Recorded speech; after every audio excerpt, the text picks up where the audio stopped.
In the final scene of the first Planet of the Apes movie, we see Taylor, an astronaut who's found himself on a strange planet controlled by apes after being asleep in a space shuttle for 2006 years, break down upon finding the now broken Statue of Liberty discarded upon one of its beaches, and realizing that this strange planet is in fact Earth. What made Taylor truly upset at this moment? Was it the fact that all of his ambitions to see other worlds had been completely shattered? Was it the fact that everything he'd been through upon arriving at the planet wasn't worth it? Or was it that this ideal he'd imagined for himself of Earth, somewhere he felt he would recognize, belong, and love, was entirely disgraced? The ground he longed to walk on again was beneath him, and yet this was the outcome he had dreaded the most. 74 years earlier, Robert Emery was born. Robert Emery was a Tyneside songwriter, writing about Newcastle and its surrounding areas in the Geordie dialect. One work of his that seems to be an exception to his generous use of regional dialect, and is in this far removed from a song like Hydrophobia, is the song Pandon, Dene, set to the tune Banks of Doon by Robert Burns. Pandon Dene is a song about leaving Newcastle and Jean, the woman the subject loves. Representation is a key aspect of this song, with Jean representing the beauty of Pandon Dene as well as the devotion the speaker has to Newcastle. Pandon Dene representing the beauty of Newcastle, and Newcastle itself representing the security and homeliness the speaker finds in the subject he loves, Jean. This idea of finding beauty in Tyneside upon leaving it was not uncommon in Tyneside songwriting. For example, the poet Robert Gilchrist's Farewell to the Tyne is a similar Aubade-like song, written in the same quatrains, though in a different metre, to say goodbye to a representative of Tyneside that you would inevitably miss in leaving. Perhaps this attitude has never really left our songs. Busker's 1995 song, Home Newcastle, is a similar ode to Newcastle, told from the perspective of someone who is no longer in it.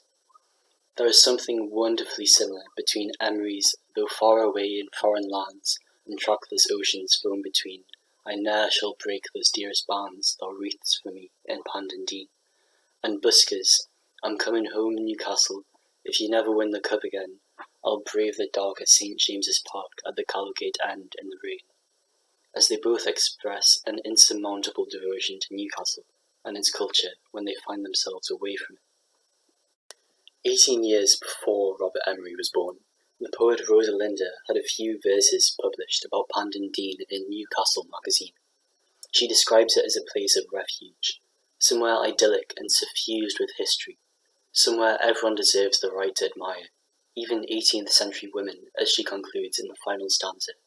Scarce 15 summers have I seen, yet dare to sing of Pandon Dene. What is this place that so captivated a young poet that she, despite being now forgotten, rose above the conventions of the time, to declare herself worthy to write of it? This is a painting of the new bridge across Pandon Dene, probably by John Lumsden, in 1812, 36 years after Rosalinda's poem was published.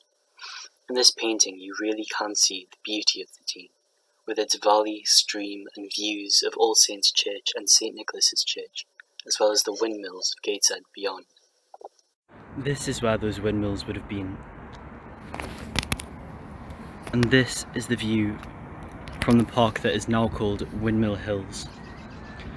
If you look at that view again, you might notice the absence of any kind of Dene or valley, and that's because Pandon Dene no longer exists.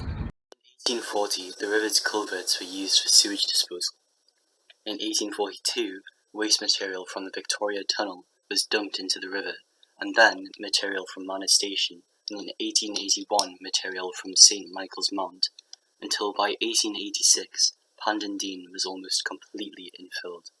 A railway was then built following the original line of the Dene, and this was then replaced by the A167 Central Motorway East, so that this is now the view that John Lumsden was so moved to paint 210 years ago.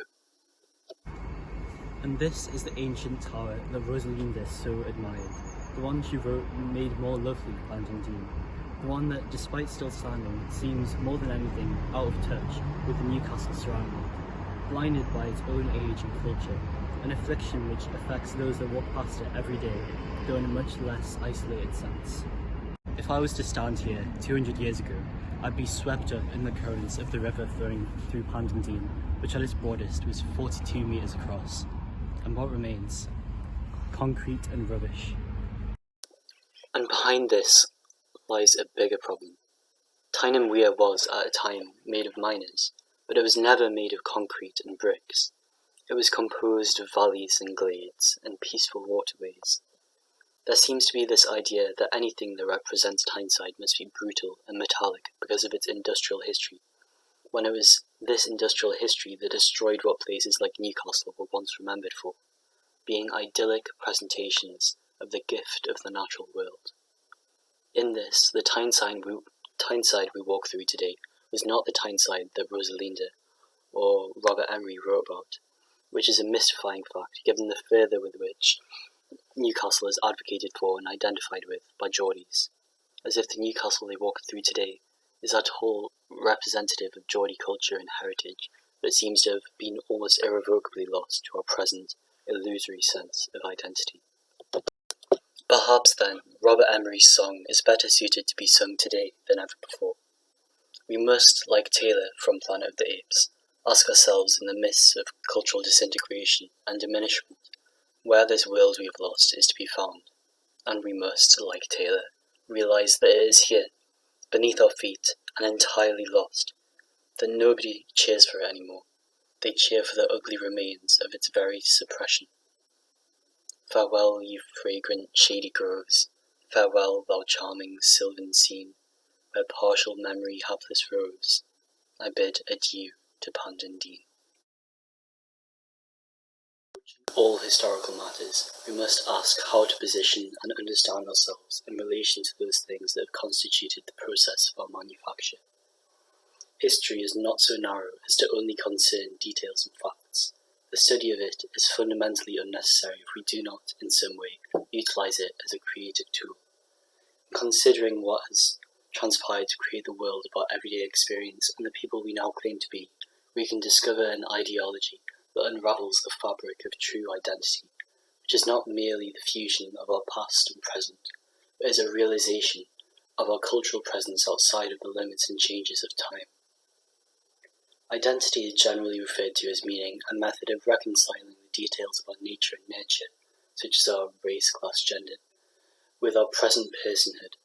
But unless we view these details as products of a historical process, and use the analysis of this historical process to create a method of transcending it, instead of viewing them as causes in themselves, then our very notion of who and where we are will remain illusory, as the constituents of our definitions of these will be entirely baseless. This fallacious notion of identity, then, is most manifest in the way in which symbols and representations of culture are approached. Take the Tyne Bridge, for example. If it is simply regarded for its practicality or for its aesthetic value, then there is no reason for it to be considered a cultural symbol, icon, or representative of the area it is located in, nor the people within that area. On a symbolic level, then, what is the Tyne Bridge? It metaphorically bridges a historically industrial Tyneside with its modern citizens, providing a passage through which we can experience what Tyneside proposes itself as, a grand, inspiring figure of progression and modernity that grows towering tall without moving its feet from its firm historical foundations, which you, on some level, understand as you tread on the same footsteps as those 100 years before you into a city claiming to be a progressive force in culture and science. So what's wrong with it as a cultural symbol? How does it fail? It fails because the bridge itself is not representative of our past, as it is a product itself of the Industrial Revolution as a great wound of history, replacing the old bridges before it and overlooking a new Tyneside, full of factories, alleyways, and poverty. In this, it is not the bridge between our foundational history and our progressive future, as this history is not foundational but destructive. It is, instead, the river flowing underneath it that is our true identification and representative, our true signifier. It is this river that survived in spite of all Tyneside's pasts and presents. This is the very process that we must undergo in order to achieve any sense of identity. We must first let symbols fail in their narrow ambitions and take instead for our signification emblems of timelessness. We do not achieve identity through celebrating specific aspects of history or celebrating certain people and places in our culture. We achieve identity through the acquisition of anchors we all understand that bind us all together in time, so that when we use words like Northerner, we can be justified by the eternal, unfettered expression of the North that gives such words meaning. We fail to achieve identity then if we fail to give our culture this eternal meaning. And this is why the disappearance of Pandon is so hard to come to terms with. Pandon could have been this anchor, a lasting icon that persevered through millennia to let us know that this is the North your forefathers walked upon. This is their everlasting testament, and is as much theirs as it is now yours. But it is a truly tragic irony that this very symbol of timelessness was crushed in the name of propelling towards the future. And with Pandon we have lost all sense of timelessness, being granted an identity that merely seeks to celebrate the destruction of our own history. This idol of identity is perhaps what Robert Gilchrist meant when he wrote that there shall be ties which no distance can sever.